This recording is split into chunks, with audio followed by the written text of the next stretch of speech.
by asking the questions who, what, where. Who is the person of interest, who is the suspect.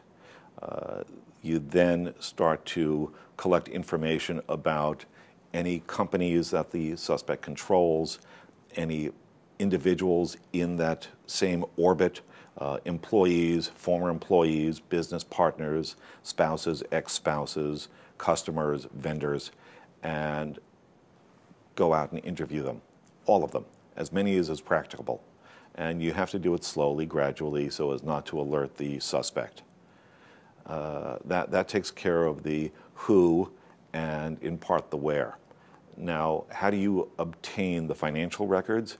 If this is a civil proceeding, then you can send out letters to the banks and say, we have a judgment, or your customer may have funds on deposit that he or she is not the beneficial owner of.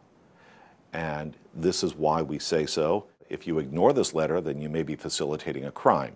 Please freeze these assets. Please provide us with statements for the following period for this account. So that would be step one. Then you go into the financial analysis process, and it then becomes iterative as you look for different accounts. There are other information gathering techniques that you would have to use for business records. If this is a disclosed investigation where you can demand the business records, that's great. If it's not a disclosed investigation, then we're talking about physical surveillance.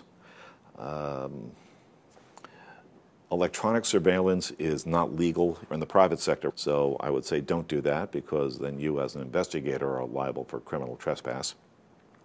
You can, in your surveillance of the person's home and business, you can take out the trash, so to speak, because personal and business trash usually yields lots of information about accounts and relationships and other entities. There are a lot of online databases that are either free or are subscription, and they provide a tremendous amount of information as to the existence of assets. And these are primarily real assets, properties, aircraft, boats, automobiles.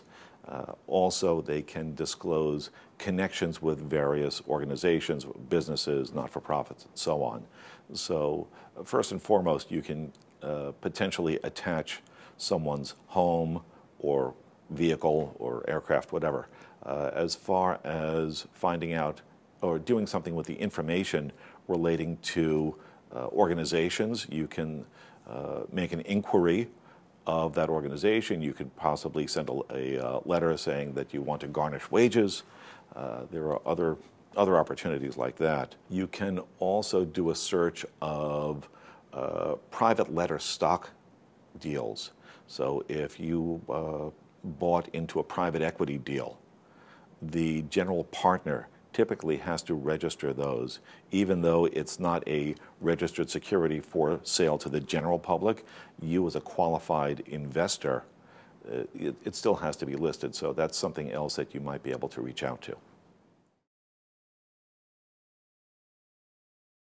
to. Frequently, documents are scanned, and they're scanned poorly, and as a result, they're not machine readable. If you get high quality scans and high quality PDFs, it's possible to pull the data right off the PDF into a machine readable form.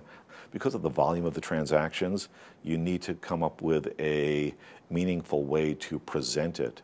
And I'm finding that the attorneys like it when I make 50,000 lines of data into a pivot table that's only 15 or 20 lines long, but then you can expand it to show the various components of what was purchased.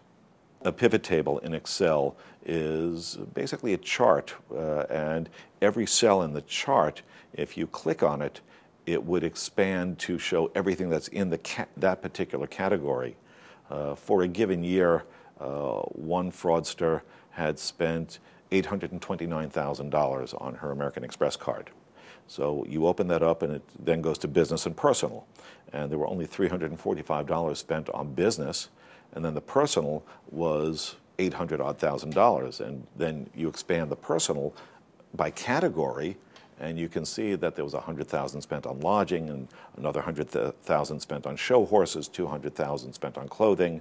And then if you click on show horses, that would expand and you could see all the purchases she made to specific vendors in that category. And it makes for a very concise presentation, and it's also very good at trial. You can keep opening it and opening it, or maybe it's like those little Russian nesting dolls, because there's just more detail.